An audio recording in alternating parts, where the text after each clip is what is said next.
Apritadang manok. Tara, magluto na naman tayo ng isang putahe na madalas lutuin sa Pilipinas. Ito ay ang apritadang manok. Magpakulo ng mantika sa iyong lutuan at ipirito mo ang carrots at saka patatas. Ngayon, nasa sayo kung anong klaseng hiwa o laki ng patatas at carrots na gusto mong lutuin para sa apritada mong manok. At nasa sayo rin kung gaano kadaming carrots and patatas ang gusto mong ilagay sa iyong apritadang manok. Haluin mo ito at ipirito sa mantika hanggang ito ay maluto. Kapag luto na ang carrots at patatas ay iset aside mo ito.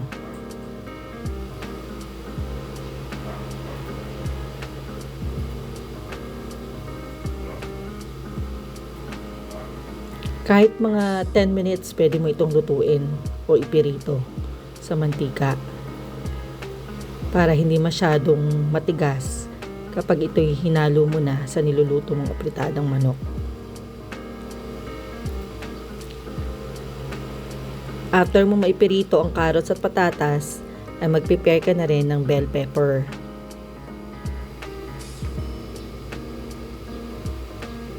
Nasa sayo kung may kulay berde o kulay pula na bell pepper at ipirito mo rin ito sa mantikang pinagprituhan mo ng carrots at patatas.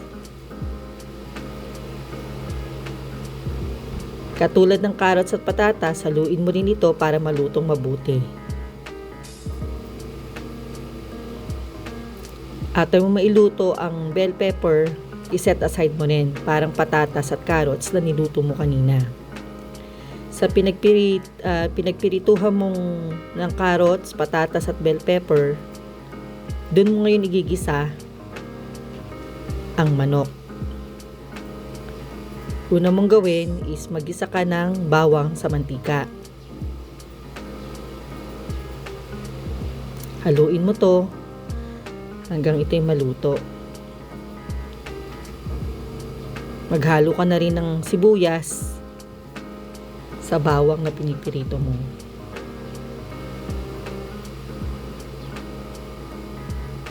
Haluin mo rin ito nang maluto ito. Nasa iyo kung ilang bawang at sibuyas din ang gusto mong igisa sa manok na iluluto mo para sa apritadang manok mo. Pagluto na ang bawang at sibuyas, pwede mo nang ilagay ang manok. Nasa sayo kung anong klaseng parte ng manok ang igigisa mo sa bawang at sibuyas na hiniwa mo.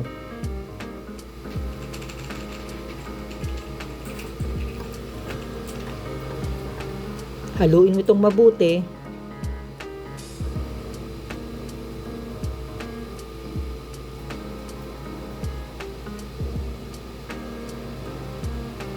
Lagyan mo na rin ng pepper at ng patis or ng fish sauce.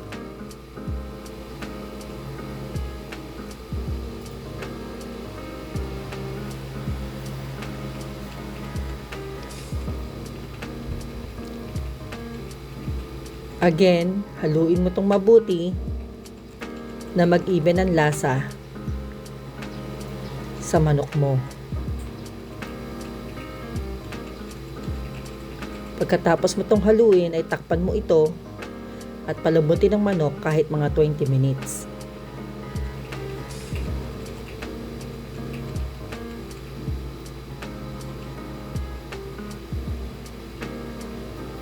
After 20 minutes, at makita mong luto na ang manok na ginisa mo sa bawang at sibuyas, haluin mo ito ng mabuti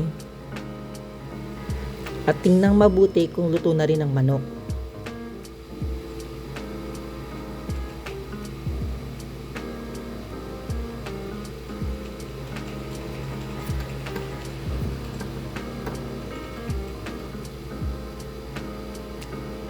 Magprepare ka na rin ng tomato sauce. Isa kasi ito sa mga ingredients ng apritadang manok.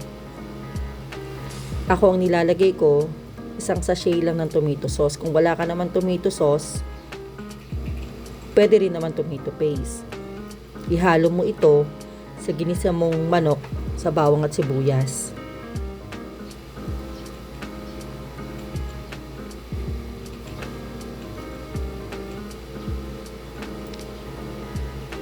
Haluin mo itong mabuti sa manok.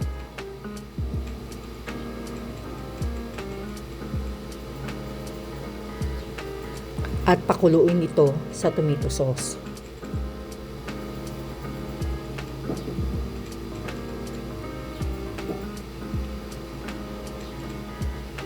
Kapag kumulo na ang manok sa nilagay mong tomato sauce, ay lagyan mo ito ng tubig. Nasa sayo kung gaano kadaming tubig ang ilalagay mo. Basta hindi mawawala ang lasa ng tomato sauce.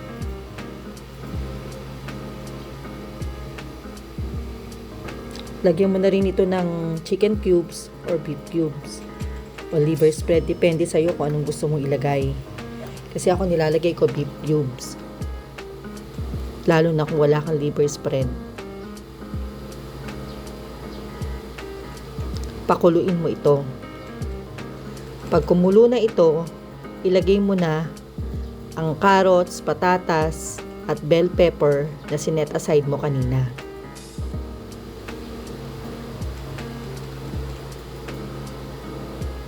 Tikman mo kung tama na ba yung lasa o matabang. Kung ito'y matabang pa, lagyan mo pa ng konting panlasa. Hanggang mahuli mo ang gusto mong lasa para sa apritadang manok mo. Haluin mo itong mabuti upang ito ay mag-even ang lasa.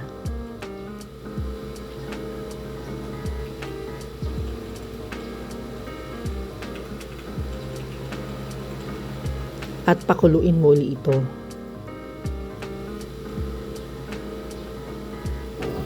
Ang gusto ko sa apritadang manok ay medyo maanghang, kaya hinahaluan ko to ng siling panigang.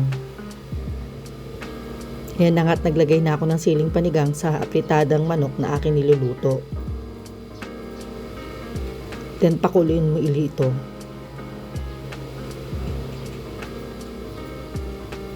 Optional naman kung gusto mo may siling panigang o wala.